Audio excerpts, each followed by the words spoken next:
بسم اللہ الرحمن الرحیم۔ السلام علیکم۔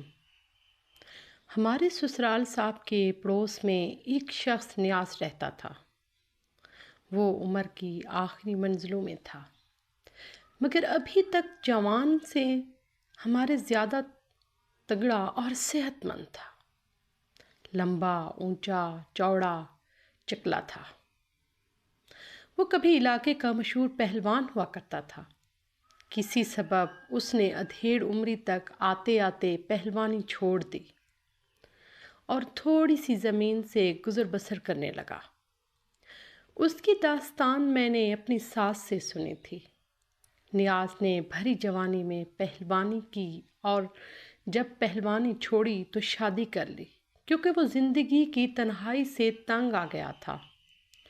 یوں تو وہ ایک خوشحال اور مطمئن زندگی گزار رہا تھا، لیکن اس کی حسین بیوی کے بارے میں لوگ دبے لفظوں میں چومیگیاں کرنے سے باز نہیں آتے تھے کہ حسن بانو کا چال چلن ٹھیک نہیں ہے۔ ایک بار کسی محلے دار نے جرأت کر کے نیاز کے کان میں یہ بات ڈال ہی دی۔ اسے یقین نہیں آ رہا تھا، کیونکہ اس نے بیوی کو ہر طرح سے اچھا رکھا ہوا تھا۔ تاہم دل میں شک تو آ چکا تھا۔ دل کی شورش سے تنگ آ کر اس نے بالآخر ایک روز بیوی کو قرآن پاک دے کر کہا کہ اس پر ہاتھ رکھ کر قسم کھاؤ کہ تمہارا کسی شخص سے غلط تعلق نہیں ہے، کیونکہ مجھے پاس پڑوس سے ایسی سنگن ملی ہے کہ تم نے کسی غیر کے ساتھ مراسم رکھے ہوئے ہیں۔ اس نے صاف صاف بات کی اور بیوی سے بھی صاف صاف جواب چاہتا تھا۔ حسن بانو نے کہا کہ پڑوسی جھوٹ بولتے ہیں، مگر نیاز نے اس کی زبان کی لکنت محسوس کر لی۔ تبھی شک اس کے دل سے نہ گیا اور وہ حقیقت کھوجنے کے لیے بے چین رہنے لگا۔ ہمارے گاؤں سے کچھ دور ایک میدان تھا جہاں ہر سال میلہ لگتا تھا اور تماشا ہوا کرتے تھے۔ اس بار بھی میلے کا آغاز ہوا تو نیاز نے بیوی سے کہا کہ میں آج رات میلہ دیکھنے جا رہا ہوں۔ وہاں پہلوانوں کا دنگل بھی ہوگا، ممکن ہے کل رات بھی نہ آ سکوں، تم میرا انتظار مت کرنا۔ یہ کہہ کر وہ میلہ دیکھنے چلا گیا۔ جب رات کا 1 بجا تماشا ختم ہو گیا اور گاؤں کے لوگ گھروں کو لوٹنے لگے تو اس نے اپنے پڑوس سے کہا، سردار جی، میری بیوی کو یہ پیغام پہنچا دینا کہ میں 2 دن کے لیے اگلے گاؤں اپنے بھائی سے ملنے جا رہا ہوں۔ وہ میرا انتظار نہ کرے، اب میں 2 دن بعد گھر لوٹوں گا۔ جب حسن بانو کو سردار جی کی بیوی نے صبح یہ پیغام پہنچایا تو وہ خوش ہو گئی کہ چلو 2 دن اور آزادی ملی۔ دراصل اس کی دوستی اپنے میکے کے گاؤں کے ایک نوجوان سے تھی جو وہاں کے زمیندار کا بیٹا تھا۔ اس کا نام رانا تھا۔ یہ دوستی نیاز کے ساتھ شادی سے پہلے تھی۔ حسن بانو نے شوہر کا پیغام ملتے ہی محلے کے ایک لڑکے کو رانا کے پاس بھیج کر اسی وقت بلوا لیا۔ ادھر نیاز اپنے بھائی کے گاؤں نہیں گیا تھا، وہ سورج ڈوبنے کا انتظار کر رہا تھا۔ رات 1 بجے وہ اپنے گھر روانہ ہوا۔ اس نے دروازہ کھٹکھٹایا تو رانا اس کے گھر میں موجود تھا۔ حسن بانو گھبرا گئی کہ اس وقت کون آ گیا۔ اس نے جلدی سے رانا کو لکڑی کی الماری کے پیچھے چھپا دیا اور دروازے کے پاس پہنچی۔ کون ہے؟ اس نے پوچھا۔ میں ہوں نیاز، دروازہ کھولو۔ حسن بانو نے دروازہ کھولا اور بولی، میرے پاس ماچس نہیں ہے، اندر آ کر لالٹین جلا دیں۔ اس کا خیال تھا کہ جیسے ہی اس کا شوہر دروازہ چھوڑ کر لالٹین جلانے کچن کے اندر جائے گا، اتنی دیر میں اندھیرے کا فائدہ اٹھا کر رانا بھاگ جائے گا۔ مگر نیاز بھی کچھ کچی گولیاں نہیں کھیل تھا۔ اس نے جیب سے ماچس نکال کر حسن بانو کو تھما دی اور کہا، تو جا کر لالٹین جلا، میں ابھی آتا ہوں۔ وہ پاس دروازے کے کھڑا رہا۔ جب لالٹین جل گئی اور روشنی ہو گئی تو اس نے برآمدے میں اسے لٹکا دیا اور خود بھی وہاں چارپائی پر لیٹ گیا۔ ادھر رانا کو موت پکار رہی تھی۔ اچانک اسے کھانسی آ گئی۔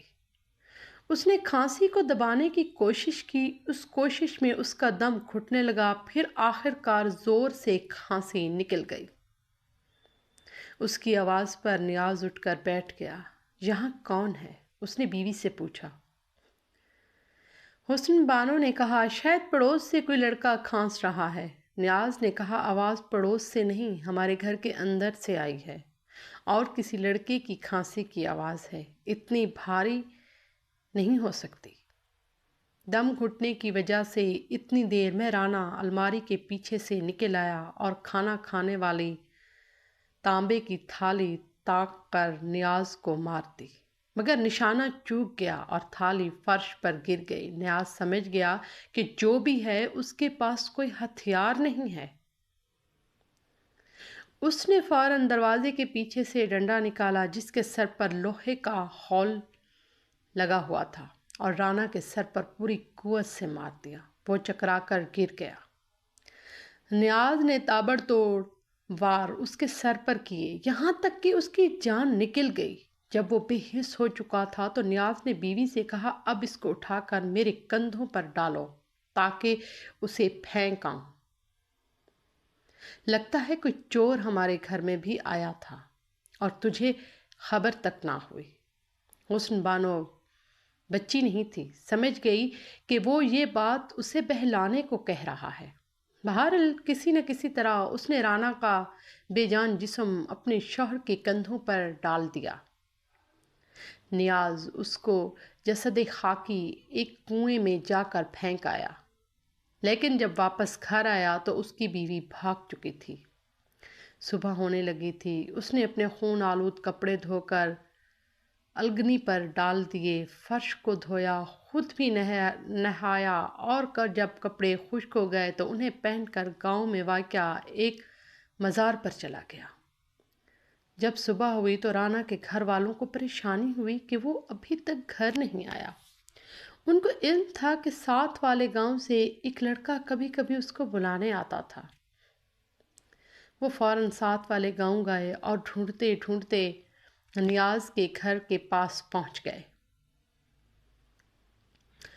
ان کو وہاں خون کے قطرے نظر آئے۔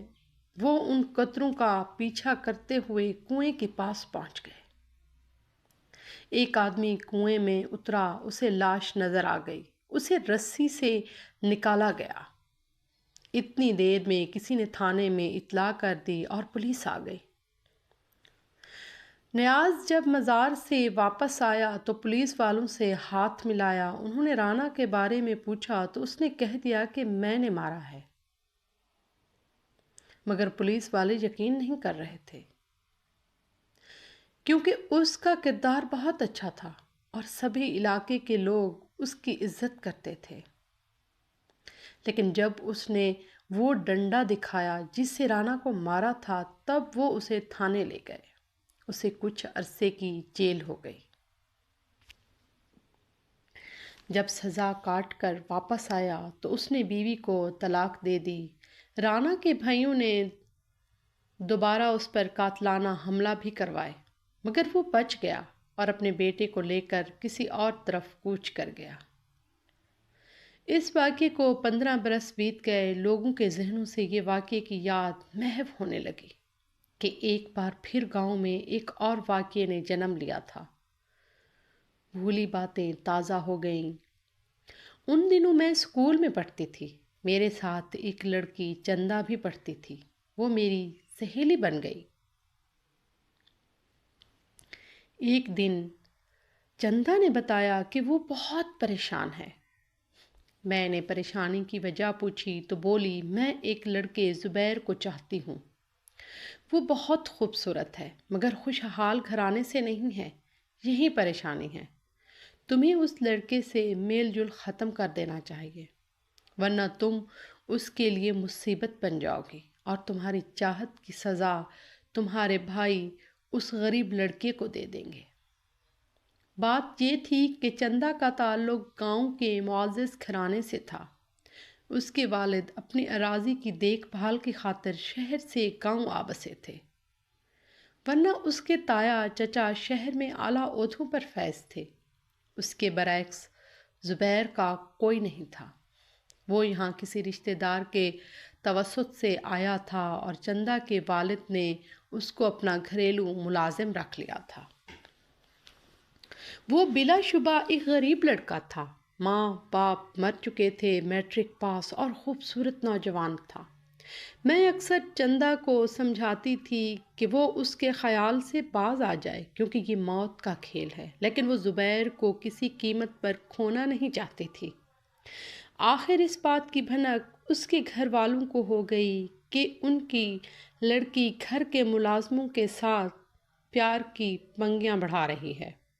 تبھی اس کے بھائی نے اس کی نگرانی شروع کر دی اور یہ بھی معلوم کرنے کی کوشش کی کہ زبیر کون ہے، اس کے والدین کہاں ہیں۔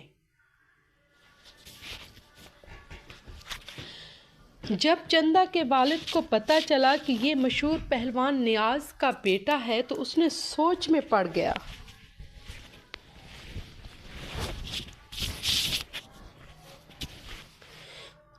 بزرگوں نے اس کو بتایا کہ جب اس کے باپ نے گاؤں چھوڑا تب یہ چھوٹا سا تھا۔ انہی بزرگوں نے زبیر کو بلا کر سمجھایا کہ بیٹا تم ان لوگوں کی نوکری چھوڑ دو اور گاؤں سے چلے جاؤ، ایسا نہ ہو کہ تمہارے باپ کے دشمن تمہاری جان لے لیں۔ چندا یہ نہیں جانتی تھی کہ زبیر کے والد نے جس رانا کو قتل کیا تھا وہ اس کے والد کا قریبی رشتہ دار تھا۔ گویا وہ اپنے خاندان کے دشمن کے لڑکے سے محبت میں مبتلا تھی۔ یہ اور زیادہ خطرے والی بات تھی کیونکہ قتل کا زخم مندمل ہو تو ہو مگر اندر سے ہی ہرا ہی رہتا ہے۔ جب بزرگ کی زبانی زبیر نے اپنے باپ سے متعلق قتل کی واردات کا قصہ سنایا تو اسے معاملے کی نزاکت کا احساس ہوا۔ اس سے پہلے وہ اس سے ناواقف تھا۔ گاؤں کے بزرگوں کے سمجھانے پر اس نے فوراً یہ گاؤں چھوڑنے کا فیصلہ کر لیا۔ اس نے چندا کو بھی اپنے فیصلے سے آگاہ کر دیا، مگر وہ ایک نادان لڑکی تھی۔ اس نے بجائے زبیر کو زندگی سے نکالنے کے اصرار کیا کہ وہ بھی اس کے ساتھ جائے گی۔